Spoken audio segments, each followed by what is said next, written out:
नमस्कार, बहुत बहुत स्वागत है आप सबका। एक नहीं, दो नहीं, पूरे 5 एंकर एक साथ शाम 5 बजे 5 घंटे के मैराथन बुलेटिन के साथ मैं हूं पुनीत पाठक। नमस्कार, मैं हूं आपके साथ हितेश व्यास और मैं हूं आपके साथ राहुल सौमित्र। मैं हूं आप सभी के साथ आकांक्षा पांडे। नमस्कार, मैं हूं आप सभी के साथ रचना नितेश। तो अगर हम 5 हाजिर हैं तो जाहिर है कि आज का मौका ही बड़ा खास है। आखिरी दौर के चुनाव के बाद पूरा देश दम साधे इंतजार कर रहा है नतीजों का। बिल्कुल, मेगा रिजल्ट से पहले हम बताएंगे आज किसको मिल सकता है दिल्ली का ताज। अब तक देश में चुनावी मोड था, यानी चुनाव हो रहे थे। अब जनादेश का डीकोड होगा और इस डीकोड को देखने के लिए, जानने के लिए आपको क्या करना होगा? हमारे साथ बने रहना होगा अगले 5 घंटे तक। बिल्कुल, 28 स्टेट, 8 यूनियन टेरिटरी, 543 सीटों में जन का मत किसके साथ, कौन बैठेगा विपक्ष में, पूरा गणित आज खोलने जा रहे हैं हम। पहले एग्जिट पोल और फिर महा एग्जिट पोल, तय हो जाएगा सबका सियासी रोल। और चलिए इस वक्त हम आपको शुरुआत करते हैं समय की सबसे बड़ी खबर से। एग्जिट पोल में अब एक बड़ी घोषणा हो गई, कांग्रेस पार्टी शामिल होगी। कांग्रेस पार्टी ने जो तय किया था कल शाम को एक फैसला लिया था कि एग्जिट पोल की किसी डिबेट में कोई कांग्रेसी नहीं शामिल होगा, लेकिन अब एग्जिट पोल में कांग्रेसी शामिल होंगे। कांग्रेस पार्टी ने, एआईसीसी ने अपना फैसला वापस ले लिया है। जिस तरह की प्रतिक्रियाएं थी, संभवतः ये उसका परिणाम हो सकता है, लेकिन फिलहाल बड़ी खबर ये कि एग्जिट पोल में अब कांग्रेस पार्टी शामिल होगी। एग्जिट पोल की डिबेट्स में कांग्रेस के प्रतिनिधि आईबीसी 24 पर भी होंगे और मीडिया के हर पैनल में दिखाई पड़ेंगे। और इससे साफ तौर पर पता चलता है कि कांग्रेस कितनी कंफ्यूज है। बहुत सीधी सी बात है, एग्जिट पोल के एक दिन पहले आप ये जारी करके कहते हैं एआईसीसी की तरफ से कि कांग्रेस का कोई भी नेता और कोई भी प्रवक्ता एग्जिट पोल में फिलहाल नहीं बैठेगा, 4 जून को बैठेगा। लेकिन आज ये खबर आ जाती है कि नहीं, एग्जिट पोल में हमारे नेता बैठेंगे।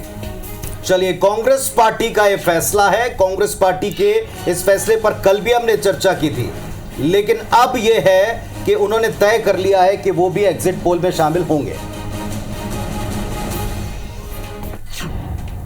तो देखिए, एग्जिट पोल की डिबेट में शामिल नहीं होने का फैसला कांग्रेस ने वापस ले लिया है। बड़ी बैठक अभी इस वक्त दिल्ली में चल रही है, खड़गे के निवास में। उसमें एक के बाद एक बड़े फैसले लिए जा रहे हैं। कांग्रेस ने बॉयकॉट का फैसला ले लिया। इसके साथ ही गठबंधन दल के सदस्यों ने एक साथ निर्णय लिया है कि आज वे एग्जिट पोल की डिबेट में बैठेंगे और भाजपा को आज बेनकाब करेंगे।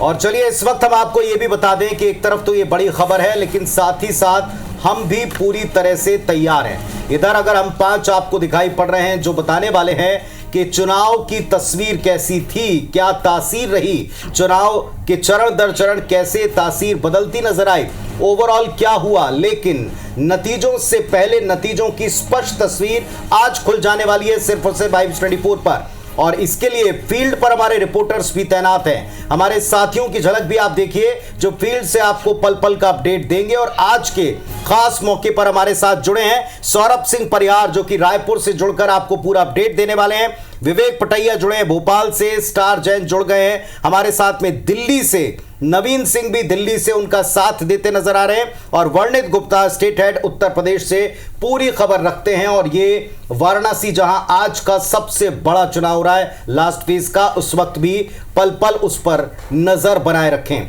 तो ये हमारे साथी हैं 5 जो आपको फील्ड से बताएंगे आज का पूरा अपडेट भी।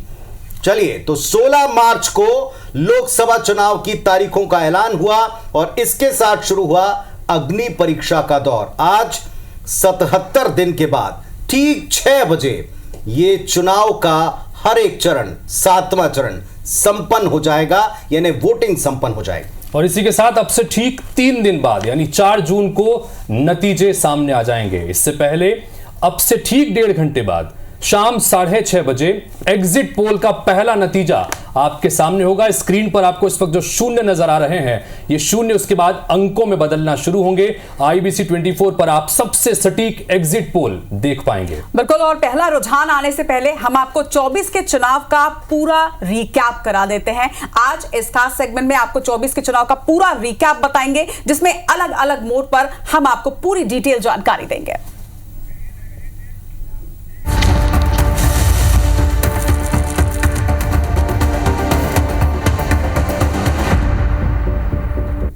बिल्कुल 24 के चुनाव का पूरा रिकैप, यानी कि चुनाव के शंखनाद से लेकर इस अंतिम चरण के चुनाव वोटिंग होने तक किन किन मुद्दों की गूंज रही, किस तरह से चुनाव आगे बढ़ा, मैं आपको बताऊंगा 24 के चुनाव में किन 5 मुद्दों की रही सबसे ज्यादा गूंज। बिल्कुल, तो 24 के चुनाव को जब हम रिवाइंड कर रहे हैं तो बात है जाहिर सी कि हम बातों की भी बात करेंगे, बयानों की बात करेंगे, विवादों की बात करेंगे। तो 5 बड़े बयान और विवाद मैं आपके साथ साझा करूंगी और मैं आपको बताऊंगा मध्य प्रदेश छत्तीसगढ़ की वो 5 बड़े फैक्टर्स, वो 5 बड़ी बातें जिनके इर्द गिर्द पूरा चुनाव मध्य प्रदेश छत्तीसगढ़ में चला है। वो व्यक्ति भी हैं, मुद्दे भी हैं, विवाद भी हैं और कई बार दावे भी हैं।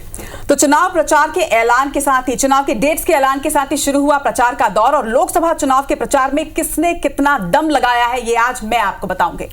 और मैं आपको यह बताऊंगा कि कौन से बड़े चेहरे रहे इन 76 दिनों में, पक्ष की तरफ से, विपक्ष की तरफ से, इंडिया गठबंधन की तरफ से और एनडीए गठबंधन की तरफ से। तो आइए देखते हैं 24 का रिकैप।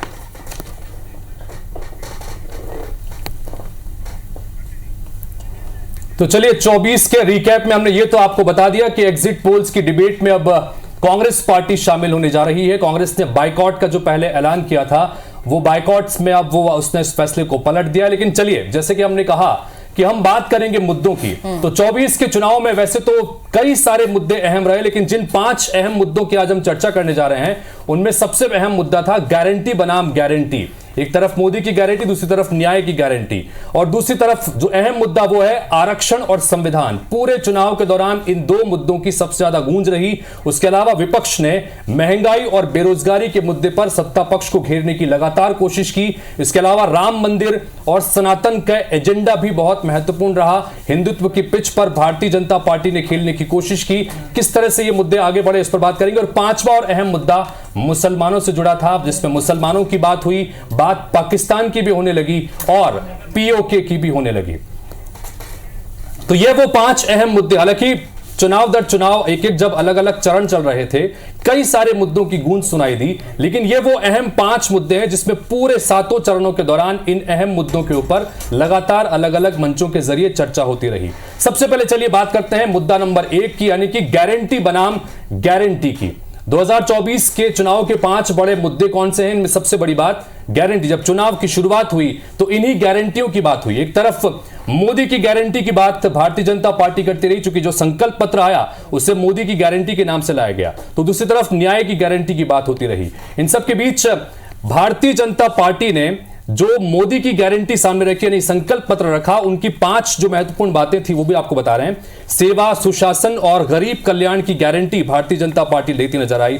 साथ ही 5 साल तक मुफ्त राशन और पानी की जो घोषणा उन्होंने की हुई थी, यानी कि 80 करोड़ परिवारों को जो ये राशन दिया जा रहा है, वो राशन जो है आने वाले 5 साल तक लगातार इन 80 करोड़ परिवारों को दिया जाएगा। बुजुर्गों को आयुष्मान योजना में शामिल करने का एक बड़ा ऐलान अपने संकल्प पत्र में मोदी की गारंटी के तहत बीजेपी ने किया, जिसमें 5 लाख तक फ्री इलाज की व्यवस्था करने की बात कही गई। मध्यम वर्गीय परिवारों के लिए पक्के घर देने की बात की गई। 3 करोड़ लखपति दीदी बनाने का लक्ष्य किया गया, जिसके जरिए महिलाओं को साधने की कोशिश मोदी की गारंटी में देखने को मिली। चलिए अब आप इन सब के बीच में न्याय की गारंटी की बात करते हैं, यानी कि कांग्रेस पार्टी ने की तरफ से जो अपना संकल्प पत्र लाया गया, मैनिफेस्टो लाया गया, उसे न्याय की गारंटी नाम दिया गया। और इसमें 5 न्याय और 25 गारंटी का जिक्र कांग्रेस पार्टी ने किया, जिसमें हर ग्रेजुएट को 1 साल की अप्रेंटिसशिप की बात कांग्रेस पार्टी ने अपने मैनिफेस्टो में कही। और महिलाओं का जिक्र करते हुए कहा कि गरीब परिवार की एक महिला को सालाना 1 लाख रुपए दिए जाएंगे। और इसको लेकर जमकर बयानबाजी हुई।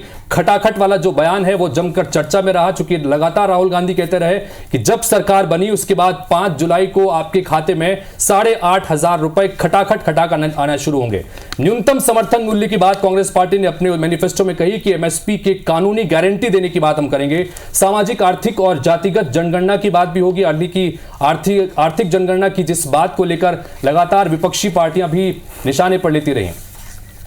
इधर अग्निवीर योजना की बात करते हैं। अग्निवीर योजना के लिए उन्होंने कहा कि तुरंत इसे बंद किया जाएगा। कई महत्वपूर्ण राज्यों में इस मुद्दों को उठाते रहे। दूसरे मुद्दे की तरफ आगे बढ़ते हैं। दूसरा मुद्दा जो है वो है आरक्षण और संविधान।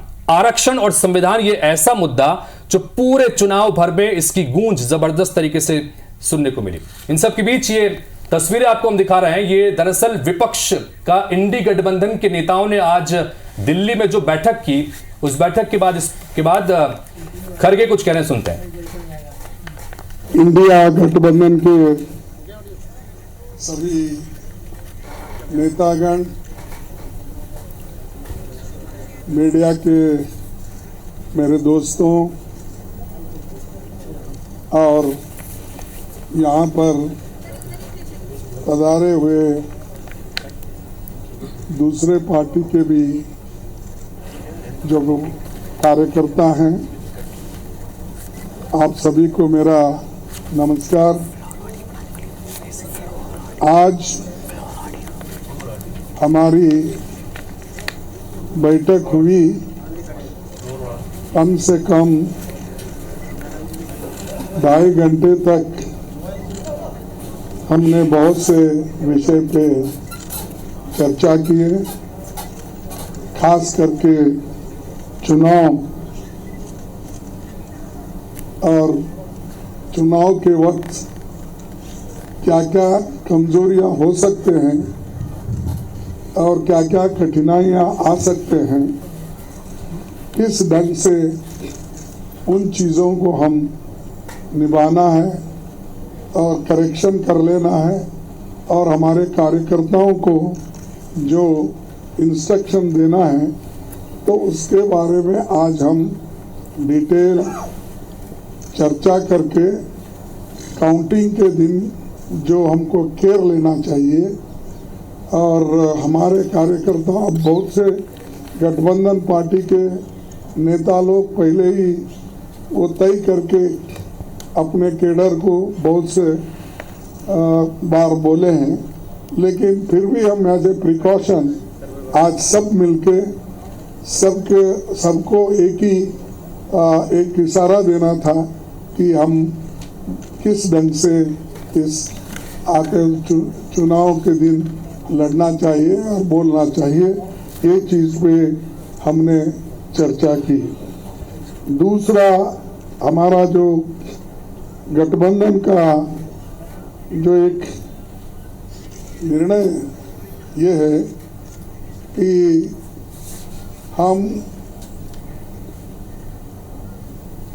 जो आज बीजेपी और उनके साथी लोग खास करके एग्जिट पोल पे बहुत वो लोग चर्चा करेंगे, और इसीलिए लोगों में कंफ्यूजन नहीं होना और वो जो नैरेटिव देने की कोशिश कर रहे हैं उसको हमने सच्चाई इस देश के लोगों को बताना चाहते हैं।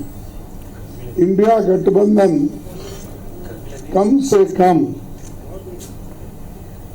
295 सीटें प्लस 295 से ज़्यादा आएंगे, कम तो नहीं आएंगे। ये हमने आकलन किया कि सभी हमारे नेताओं से पूछने के बाद ये एक आंकड़ा हमारे पास मिला है और इस आंकड़े में कोई बदलाव नहीं है। ये एक जनता की सर्वे है, हमारा सर्वे नहीं है।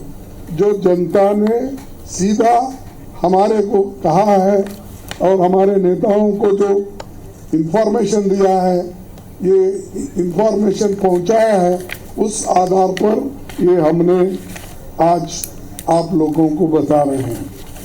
सरकारी सर्वे तो होते हैं क्योंकि उनके पास बहुत से आंकड़े बनाने का, बिगाड़ने का ये पहले से भी है, और उनके चंद जो मीडिया के दोस्त हैं उसको हाई फाई करके वो भी लोग बताते हैं। इसीलिए हम आपको सत्य बताना, रियलिटी बताना, जनता का क्या मन है, जनता जो कहती है वो हम आपके सामने रख रहे हैं। और पूरे ऑल पार्टीज का एक दूसरा भी एक इंस्ट्रक्शन है कि हर केडर को इसके बाद।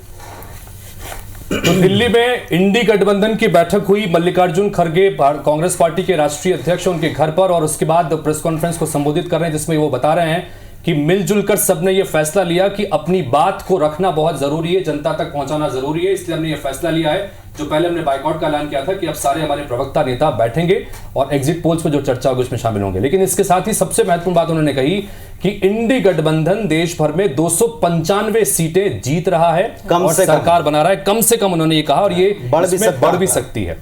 चलिए बहरहाल हम अपने मुद्दों की तरफ आते हैं। चूंकि हम बात कर रहे थे कि कौन से 5 अहम मुद्दे हैं जिसमें हमने गारंटी बनाम गारंटी का जिक्र किया, इसमें आरक्षण और संविधान एक महत्वपूर्ण मुद्दा है। अब उसका जिक्र करते हैं, उस पर बात करते हैं कि किस तरह से इन मुद्दों को लेकर एक दूसरे पर वार पलटवार हुआ, जनता के बीच अपनी बात रखने की कोशिश लगातार हुई।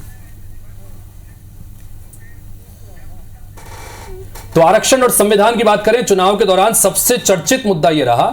भारतीय जनता पार्टी ने कांग्रेस को इस दौरान मुस्लिम परस्त भी बताया। इसलिए बताया क्योंकि भारतीय जनता पार्टी के ही कुछ नेताओं के बयानों को कोट करते हुए कांग्रेस पार्टी के नेता हर मंच पर यह कहते रहे कि देखिए 400 पार की मंशा अगर भारतीय जनता पार्टी के नेताओं की है, वो इसलिए है क्योंकि अगर इनको 400 से ज्यादा सीटें मिल गई तो ये कानून में बदलाव करेंगे, ये संविधान में बदलाव करेंगे, ये आरक्षण खत्म करेंगे। इसके बाद लगातार जब मंचों से इस तरह की बातें हुई तो भारतीय जनता पार्टी के नेताओं को भी आरक्षण के मसले पर बोलना पड़ा और प्रधानमंत्री ने यह तक कहा कि एसटी, एससी, ओबीसी का आरक्षण हटाकर कांग्रेस पार्टी और विपक्षी नेता मुसलमानों को आरक्षण देने की बात करते हैं। ये वैसा करना चाहते हैं, ये चाहे जितना मुजरा कर लें, जब तक मोदी जिंदा है ये नहीं होने दिया जाएगा। तो इस तरह की बयानबाजी भी लगातार इस मसले पर हुई और लगातार चरण दर चरण ये अहम मुद्दे रहे जिसको हर मंचों से उठाया गया। क्या कुछ कहा गया, एक बार जरा बाइट भी सुनिए। इंडिया अलायंस को अपने वोट बैंक की गुलामी करनी है तो करें, उनको वहां जाके मुजरा करना है तो भी करें। मैं एससी, एसटी, ओबीसी आरक्षण के साथ डट करके खड़ा हूं, खड़ा रहूंगा, जब तक जान है लड़ता रहूंगा। और आज बीजेपी के बड़े बड़े नेता कहते हैं अगर वो चुनाव जीतेंगे तो इस किताब को वो फाड़ के फेंक देंगे। भाइयों और बहनों, मैं बीजेपी के हर कार्यकर्ता से कहना चाहता हूं, हर नेता से कहना चाहता हूं, बीजेपी छोड़ो, नरेंद्र मोदी छोड़ो, दुनिया की कोई भी शक्ति इस किताब को नहीं छू सकती है। तो इन सब के बीच कई सारी और अहम मुद्दों की भी गूंज रही। विपक्ष लगातार महंगाई और बेरोजगारी का जिक्र करता रहा। उसके अलावा राम मंदिर की गूंज भी लगातार सुनाई दी। कांग्रेस पार्टी ने राम मंदिर के प्राण प्रतिष्ठा में जाने के फैसले को, जो ठुकराने का जो फैसला लिया था, उसको लेकर भी विरोध हुआ। इन सब के बीच मुसलमान, पाकिस्तान और पीओके पर घमासान, ये भी एक अहम मुद्दा रहा। भले ही चुनाव हिंदुस्तान में थे, लेकिन लगातार चर्चा में पाकिस्तान यहां पर बना रहा। मुसलमान और पाकिस्तान के मुद्दे को लेकर भी लगातार जमकर बयानबाजी देखने को मिली। पहले चरण के बाद बीजेपी ने अपना सियासी एजेंडा दरअसल बदला और जो उसकी सबसे फेवरेट पिच है, यानी हिंदुत्व की पिच पर Bharatiya Janata party front foot पर आकर खेलने लगी और कांग्रेस समेत विपक्षी दलों को मुस्लिम परस्त तक बताया गया। और इसमें कांग्रेस पार्टी की तरफ से एंट्री हुई मणिशंकर अय्यर की, जब उन्होंने पाकिस्तान को लेकर एक बयान दिया कि पाकिस्तान भी परमाणु संपन्न राष्ट्र है, लिहाजा उससे उसी तरह से हमें संबंध रखने चाहिए। इस बात को लेकर भी जमकर चर्चा हुई। पाकिस्तान पर भी बवाल मचा। पीओके जब अंत के चुनाव जब चरण तक आते आते उसके बाद पीओके तक की चर्चा होने लगी और अलग अलग मंचों से केंद्रीय गृह मंत्री से लेकर प्रधानमंत्री सब ने पीओके का जिक्र किया और ये कहा कि पीओके हमारा था, हमारा है और हम इसे लेकर रहेंगे।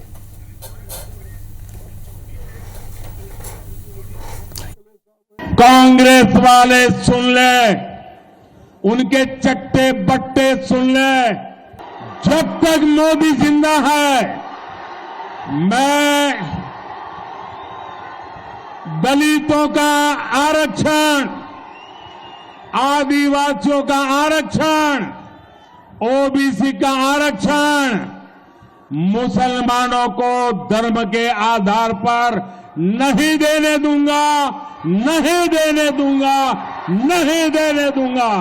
हर चुनावी मंच पे जाके हर चुनाव को हिंदू मुसलमान बनाना है और आज देश के प्रधानमंत्री वाराणसी में बैठे हुए इंटरव्यू दे रहे हैं, कहते हैं हिंदू मुसलमान, मैंने तो कभी ऐसी बात ही नहीं की। वाह वाह वाह, अरे 10 सालों से तो यही बात कर रहे हैं, जहां चुनाव होता है वहां हिंदू मुसलमान, हिंदू मुसलमान, हिंदू मुसलमान। तो चुनावी मुद्दे क्या रहे ये हितेश ने हमें बताया, लेकिन ये बात तो है कि इस बार का चुनाव अपने बड़े बड़े बयानों और विवादों के लिए भी जाना जाएगा। 2024 के लोकसभा चुनाव के दौरान सियासी बाजी जीतने और लीड बनाने के लिए नेताओं के बयान ने खूब सुर्खियां बटोरी। पक्ष और विपक्ष दोनों तरफ से जुबानी हमले किए गए और इसी कड़ी में बड़े दिग्गज नेताओं ने बड़बोलेपन के चलते कुछ ऐसा कह दिया कि न सिर्फ उनके लिए बल्कि उनकी पार्टी के लिए भी ये मुसीबत बन गए और पूरे चुनाव में इसका असर देखा गया।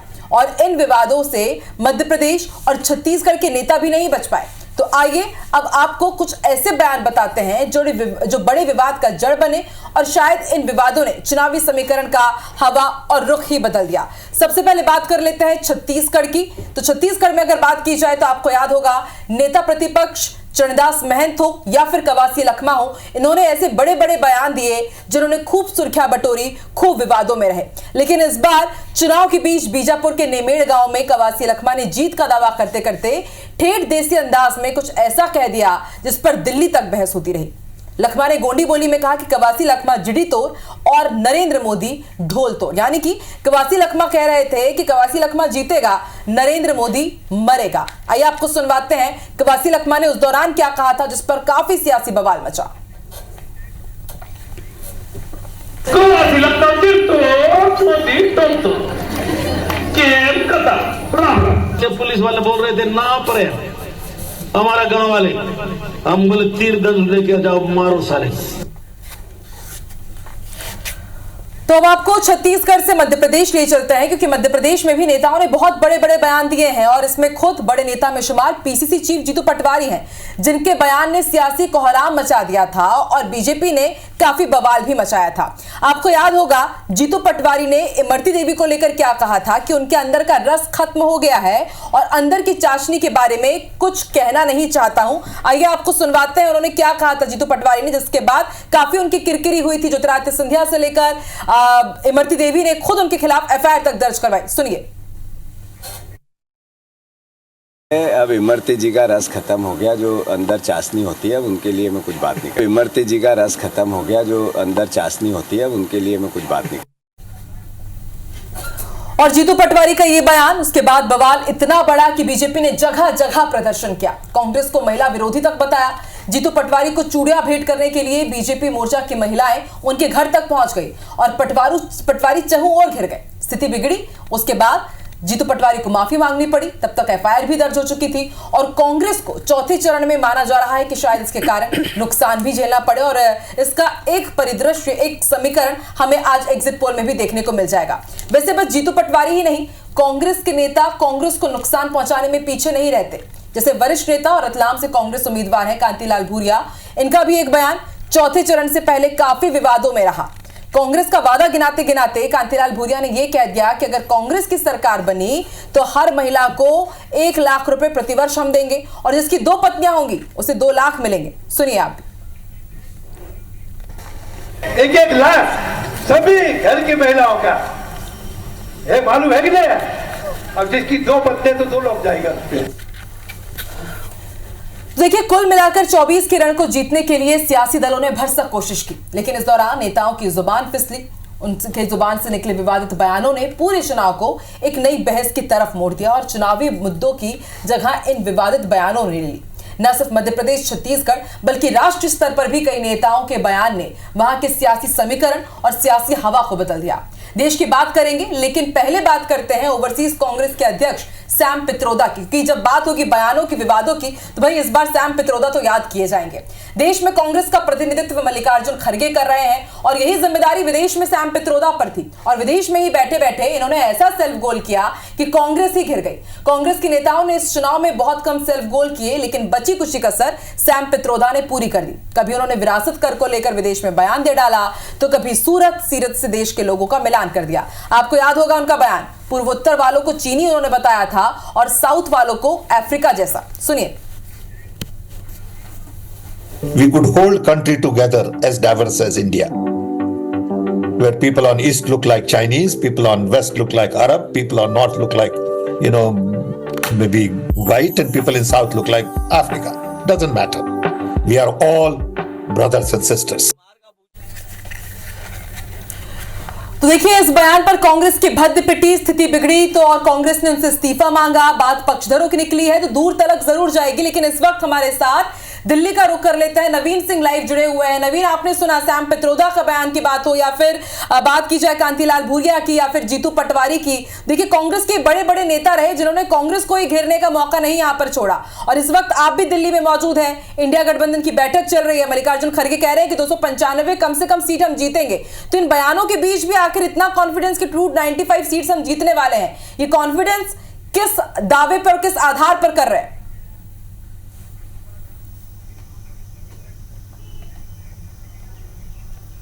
देखिए आकांक्षा, यही हैरान करता है जब कांग्रेस इस तरीके के दावे करती है तो बड़ी हैरानी होती है कि आखिर 295 प्लस सीटें कैसे जीतकर कांग्रेस पार्टी सरकार बनाएगी, वो भी तब जब कांग्रेस खुद लगातार सेल्फ गोल करती रही है। ना सिर्फ मध्य प्रदेश, छत्तीसगढ़ बल्कि देश के अलग अलग हिस्सों में कांग्रेस से कई सारी चूक हुई है, कई सारी गलतियाँ हुई, और सबसे खास बात कि कांग्रेस का कोई कैडर नहीं है, मध्य प्रदेश ही नहीं देश भर में कहीं भी बूथ पर आप जाइए तो कांग्रेस का कार्यकर्ता बूथ पर नहीं मिलेगा।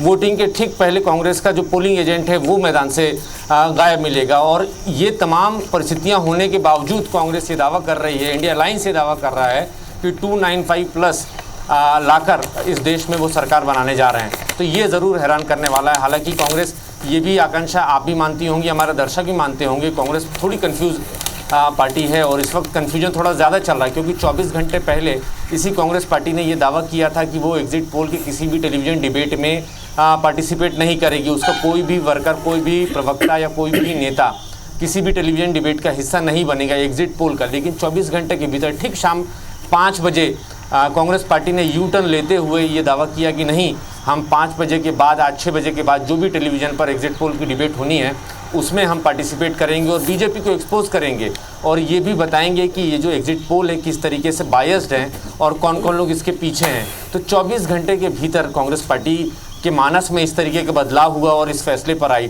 तो जाहिर सी बात है तमाम इस तरीके की चूकें कांग्रेस पार्टी करती रही है और इसके बाद भी कांग्रेस ये कह रही है कि 295 प्लस सीटों के साथ तो सरकार बनाने जा रही है। हालांकि ऐसा नहीं है, कई मौक़ों पर, कई जगहों पर कांग्रेस ने बहुत बेहतर भी काम करके दिखाया है। देखिए, उत्तर प्रदेश और बिहार की अगर दोनों स्टेट्स की बात करें आकांक्षा, तो यहाँ पर गठबंधन का बड़ा काम आया है। समाजवादी पार्टी कांग्रेस के साथ मिलकर चुनाव लड़ी तो ये माना जा रहा है कि वहाँ पर बीजेपी की सीटें कुछ कम हो रही हैं और समाजवादी पार्टी और कांग्रेस वहाँ पर बढ़ती हुई नज़र आ रही हैं। और यही हाल बिहार का भी है। तो न सिर्फ उत्तर प्रदेश और बिहार का बल्कि देश भर में कांग्रेस पार्टी ये दावा कर रही है कि वो बढ़ रही है। खासकर स्विंग स्टेट जो हैं वहाँ पर कांग्रेस को और इंडिया अलायंस के मेंबर्स को माइलेज मिल रहा है और वहाँ पर बीजेपी कमज़ोर हो रही है। कांग्रेस ये भी दावा कर रही है कि दक्षिण भारत में कांग्रेस पार्टी उभर कर सामने आएगी और एक बड़े मार्जिन के साथ निकल कर आएगी और शायद इसी वजह से कांग्रेस 295 प्लस जाने का दावा कर रही है। तो हालांकि ये दावे हैं, 4 जून को तस्वीर साफ हो जाएगी आकांक्षा, कौन किस पर भारी है, कौन इस देश में सरकार बना रहा है। उधर भारतीय जनता पार्टी 400 पार के दावे कर रही है और आज की बैठक में जो कुछ देर पहले ही बैठक खत्म हुई है इंडिया अलायंस की, उस बैठक में बीजेपी को लेकर चर्चा होती रही। ये भी दावा किया जाता रहा बैठक के भीतर कि काउंटिंग के दिन बीजेपी सरकार कुछ ना कुछ गड़बड़ करा सकती है, लिहाजा सबको अलर्ट रहने की ज़रूरत है। खासकर काउंटिंग एजेंटों को ताकीद कर दी जाए कि कुछ भी शिकायत होती, कहीं भी गड़बड़ी होती है, छोटी सी भी गड़बड़ी होती है तो वो अपने हेडक्वार्टर में। बिल्कुल नवीन, एक तरफ बीजेपी 400 पार की बात कर रही है तो वहीं दूसरी तरफ आज मल्लिकार्जुन खड़गे कह रहे हैं कि 295 के पार हम जरूर जाएंगे, कम से कम 295 सीट्स तो हम जीतेंगे। हालांकि अगर ओवरऑल टोटल किया जाए तो इतनी सीट्स होती नहीं है और अब बस सबको इंतजार है कि एग्जिट पोल कब आएगा, ठीक शाम 6:30 बजे। लेकिन उससे पहले आप पूरा एनालिसिस IBC 24 पर देख रहे हैं। बिल्कुल ठीक आकांक्षा। तो आकांक्षा ने आपको बता दिया देश भर के और इसमें मध्य प्रदेश, छत्तीसगढ़ इंक्लूड किया कि कौन से ऐसे बड़े बयान थे जिनके ऊपर विवाद हुआ। लेकिन अब मैं आपको स्पेसिफिकली मध्य भारत की 40 सीटों का पूरा हाल बताने वाला हूं। मध्य प्रदेश, छत्तीसगढ़ में चुनाव में जो बड़े फैक्टर्स रहे, इन बड़े फैक्टर्स को भी डिकोड करना बड़ा आवश्यक है, क्योंकि अब से 1-1.5 घंटे के भीतर हम वो तस्वीर देख लेने वाले हैं जिस तस्वीर में आप ये कह सकते हैं कि किन बड़े मुद्दों की गूंज का कितना असर हुआ। लेकिन अब जरा देखें मध्य प्रदेश, छत्तीसगढ़ के चुनाव की वो बड़ी बात है। सबसे पहले अगर मैं छत्तीसगढ़ से शुरुआत करूं तो यहां वैसे तो 11 सीटें हैं, लेकिन छत्तीसगढ़ में जिन सीटों का सबसे ज्यादा जोर रहा, चर्चा रहा, वो रही राजनांदगांव की सीट, और दूसरे नंबर पर अगर कुछ नजर आए तो वो है कोरबा की सीट। कारण क्या, वो भी आपको दिखाऊंगा। उधर मध्य प्रदेश में छिंदवाड़ा, इंदौर, खजुराहो और गुना, कुल मिलाकर 29 में से ये 4 सीटें सबसे ज्यादा चर्चित सीटों के तौर पर उभरी। छत्तीसगढ़ में अगर आप देखें तो छत्तीसगढ़ में और मध्य प्रदेश में वोटिंग प्रतिशत को लेकर भी काफी कुछ गहमा गहमी भरा माहौल रहा, और इस लिहाज से अगर आप देखते हैं तो छत्तीसगढ़ में औसतन 73.10% और मध्य प्रदेश में कुल मिलाकर 69.63% वोटिंग अब की बार हुई है। प्रचार के घमासान के बड़े मुद्दे और विवादित बयान, इन पर भी हम फोकस करने वाले हैं, और सियासी दिग्गजों के क्लीन स्वीप के दावे, इस पर भी हम बातचीत करने वाले हैं। एक एक करके आपको इन सब के बारे में बताते हैं। सबसे पहले आते हैं जरा चर्चित सीटों के ऊपर। आप देखें छत्तीसगढ़ की सर्वाधिक चर्चित सीट 11 में से कोई रही तो वो है राजनांदगांव। छत्तीसगढ़ में 11 लोकसभा सीटों पर इलेक्शन हुए, लेकिन शुरू से लेकर अंत तक किसी एक सीट पर सबसे ज्यादा विवाद उठे तो वो राजनांदगांव, बयान आए तो राजनांदगांव। केवल और केवल राजनांदगांव सीट ऐसी रही जिसके ऊपर सबका फोकस दिखा, राष्ट्रीय स्तर पर भी नेशनल चैनल ने भी इसे सर्वाधिक कवरेज दिया। वजह साफ है, इस सीट पर कांग्रेस पार्टी ने सीएम भूपेश बघेल, पूर्व सीएम भूपेश बघेल, उनको मैदान में उतार दिया। उनके सामने भारतीय जनता पार्टी के मौजूदा सांसद संतोष पांडे, उन्हें रिपीट किया। प्रचार धुआंधार हुआ। बड़ी बात है कि भूपेश बघेल को सीट पर मुकाबले के दौरान बीजेपी से कहीं ज्यादा अपने खेमे से झटके लगे, विरोध झेलना पड़ा। दोनों पक्षों का दावा था कि लाखों में वोटों के अंतर से जीत होने वाली है। दोनों ने दावे लाखों के किए। किसका दावा सच, कुछ देर बाद तस्वीर में दिखेगा। दूसरे नंबर पर अगर कोई सीट चर्चित रही राजनांदगांव के अलावा तो वो है टाइट फाइट वाली कोरबा सीट, और यह सीट ऐसी इकलौती रही जिस पर दोनों तरफ से महिलाएं। कांग्रेस ने मौजूदा सांसद ज्योत्सना महंत को मुकाबले में उतारा तो बीजेपी ने सामने से तेज तर्रार नेत्री सरोज पांडे पर दांव लगाया, उनको प्रत्याशी बनाया। पूरे चुनाव में बीजेपी ने कांग्रेस प्रत्याशी ज्योत्सना महंत को निष्क्रिय कहकर खारिज करने की कोशिश की तो कांग्रेस ने बीजेपी कैंडिडेट सरोज पांडे को बाहरी बताते हुए जमकर घेरा। कांग्रेस का दावा है कि प्रदेश में पिछली बार से ज्यादा सीटें जीतेगी, तो बीजेपी का दावा अब की बार क्लीन स्वीप का। चलिए अब जरा हम आते हैं मध्य प्रदेश की सीटों पर। मध्य प्रदेश में भी फिर दोहराएंगे कि सीटें तो 29 हैं, लेकिन सर्वाधिक चर्चा, सर्वाधिक जोर अगर किसी एक सीट पर लगा दिखा तो सबसे अव्वल है छिंदवाड़ा की सीट। मध्य प्रदेश में लोकसभा चुनाव में 29 सीटों के दांव के बीच में बीजेपी कांग्रेस का सर्वाधिक मुकाबला इसी सीट पर रहा है। प्रत्याशी कांग्रेस के नकुलनाथ, जो पिछली बार के सांसद थे, वहां भारतीय जनता पार्टी ने अपने जिलाध्यक्ष विवेक बंटी साहू, जो पिछली बार भी मुकाबले में थे, उन्हीं को आगे किया। यहां लड़ाई प्रत्याशियों से कहीं अधिक कमलनाथ वर्सेस भारतीय जनता पार्टी की नजर आई। कमलनाथ के गढ़ छिंदवाड़ा को भेदने मोदी शाह समेत बीजेपी की पूरी फोर्स अंतिम घंटे तक ताकत लगाती रही। इस वजह से यह दिलचस्पी रहेगी कि यह गढ़ ढहता है या फिर कांग्रेस का बना रहता है। एक और बड़ी सीट इंदौर अपने आप में गढ़ है बीजेपी का, कोई यहां चिंता की बात नहीं थी भारतीय जनता पार्टी के लिए। लेकिन जहां छिंदवाड़ा की लड़ाई कमलनाथ के गढ़ के तौर पर चर्चित रही, तो इंदौर का मुकाबला प्रत्याशी के ऐन वक्त पर यू टर्न लेने, हट जाने, भाग जाने की वजह से चर्चा में रहा। बीजेपी के मौजूदा सांसद शंकर लालवानी के सामने कांग्रेस के घोषित कैंडिडेट अक्षय कांतिबम ने ऐन नाम वापसी के दिन पर अपना नाम वापस लिया और बीजेपी में चले गए। इस कदम से बीजेपी की चुनौती समाप्त, तो कांग्रेस ने फिर नोटा को अपना एक ऑप्शन बनाकर प्रचारित किया और दिलचस्पी बढ़ा दी कि क्या इंदौर की जनता वाकई ऐसी है जो नोटा की तरफ चली जाए किसी कैंडिडेट को छोड़कर। पता लगेगा कुछ देर बाद वहां पर किस तरीके के रुझान हमको दिखते हैं। एक सीट खजुराहो, जहां पर बीजेपी के प्रदेश प्रेसिडेंट जो हैं, सांसद मौजूदा बीजेपी प्रदेश अध्यक्ष वीडी शर्मा, उनके सामने इंडिया गठबंधन के करार के तहत समाजवादी पार्टी के प्रत्याशी उतारे जाने थे। सपा ने 2 बार तो टिकट बदला, फाइनली मनोज यादव फिर मीरा कुमार, ऐसे नाम बदलते बदलते अंतिम वक्त पर मीरा यादव का नाम तय हुआ। लेकिन उन्होंने भी नामांकन फॉर्म में साइन न करने की वजह से जो स्थिति बनी, आखिरकार उनकी चुनौती भी यहां से समाप्त हो गई। और फिर आती अंतिम सीट गुना, ग्वालियर चंबल की यह सीट सिर्फ और सिर्फ ज्योतिरादित्य सिंधिया की वजह से सुर्खियों में रही है। यह परंपरागत सीट रही है। कांग्रेस ने यहां से राव यादवेंद्र सिंह को, जो बीजेपी से आए थे, उनको मैदान में उतारा। भोपाल का रुख करूंगा मेरे से कि विवेक पटैया इस वक्त मध्य प्रदेश की सियासत को बारीकी से देखते रहे। विवेक, अगर मध्य प्रदेश की सबसे चर्चित सीटों के बारे में आप बात करें तो किस सीट के नतीजे चौंका सकते हैं और किस पर प्रदेश की सबसे ज्यादा तवज्जो रहेगी?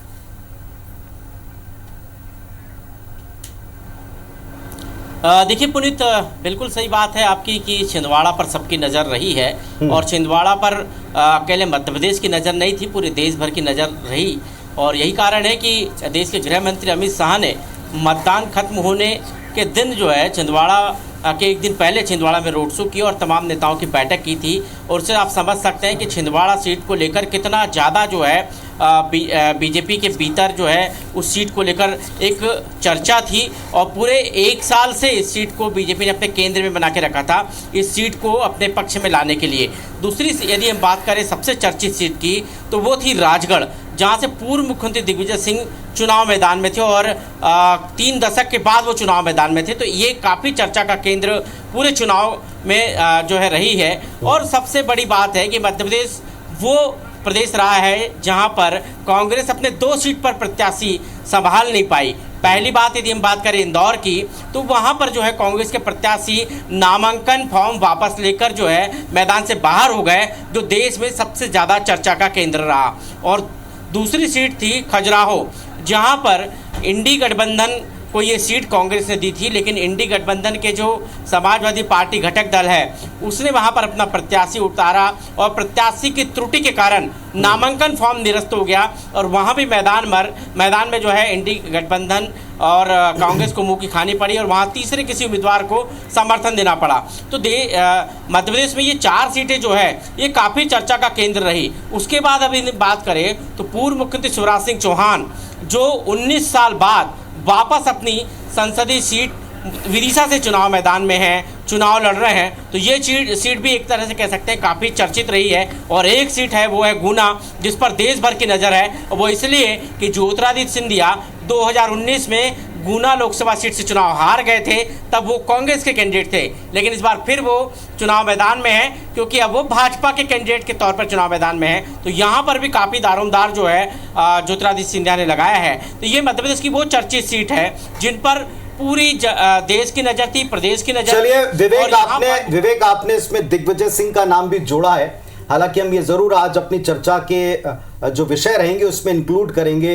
राहुल हैं, हितेश, हम सब बैठे हुए हैं, तो हमारे साथ में जो पैनलिस्ट जुड़ेंगे उनसे हम जरूर पूछेंगे कि दिग्विजय सिंह की सीट को लेकर क्या किसी बड़े उलटफेर की किसी संभावना पर विचार हो सकता है, और जो रुझानों की तस्वीर दिखेगी उसमें देखते हैं कि वहां जनता किस तरीके के अभी रुझान प्रकट कर रही है। फिलहाल हम जरा दावों के ऊपर आ जाएं।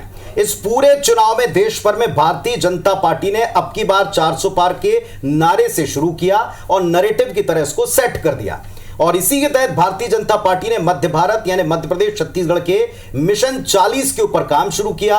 एमपी सीजी के चुनाव के पूरे दौर में मिशन एमपी में 29 के ऊपर और सीजी में मिशन 11 के ऊपर पूरी स्ट्रेटेजी बेस्ड रही। क्लीन स्वीप का दावा दोनों जगह।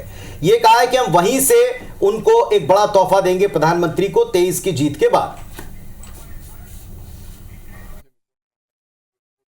माननीय प्रधानमंत्री मोदी जी को मध्य प्रदेश के अंदर भी इस चुनावी अभियान में ऐतिहासिक सफलता मध्य प्रदेश को मिलेगी। आज मुझे बताने में आप सबको गर्व है कि उस कैंपेन के आधार पर आज हम मध्य प्रदेश के अंदर 29 की 29 सीटें भारतीय जनता पार्टी ऐतिहासिक बहुमत से जीतेगी। छत्तीसगढ़ के हित में, छत्तीसगढ़ वासियों के हित में जो निर्णय, जो प्रेम स्नेह आदरणीय प्रधानमंत्री मोदी जी ने अपनी कल्याणकारी योजनाओं के माध्यम से यहाँ दिया है और जनता के मन में बहुत उत्साह है। निश्चित रूप से हम 11 की 11 लोकसभा यहाँ से इस बार जीतेंगे।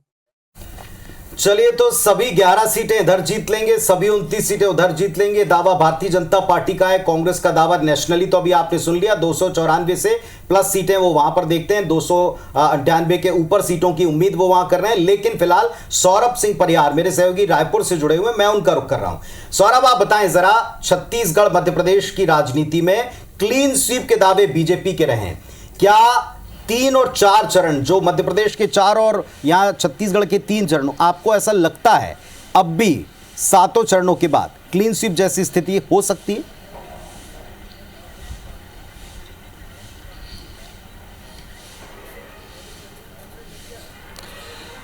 बिल्कुल, देखिए पुनीत, सबसे पहली बात तो यही है कि छत्तीसगढ़ में पिछले 5 से 6 लोकसभा चुनाव देखें तो सबसे पलड़ा भारी बीजेपी का ही रहा है। दरअसल इसके पीछे शुरुआत यही है कि अटल बिहारी वाजपेयी जी ने जब छत्तीसगढ़ को राज्य बनाने की बात कही थी, तब अटल बिहारी जी जो है लोकसभा चुनाव के प्रचार में आए थे और उन्होंने कहा था कि आप हमें जो है यहाँ की सीटें दें, हम जो है आपको छत्तीसगढ़ बना के देंगे। आप सोचिए कि अटल बिहारी वाजपेयी जी से छत्तीसगढ़ की जनता इतनी प्रभावित होती है कि अधिकांश सीटें जो है 11 में से 10 सीटें जो छत्तीसगढ़ के जनता दे देते हैं। उसके बाद आप देखिए ट्रेंड चला रहा है, 2004 में भी यही स्थिति रही, 2009 में, 2014 में, 2019 में।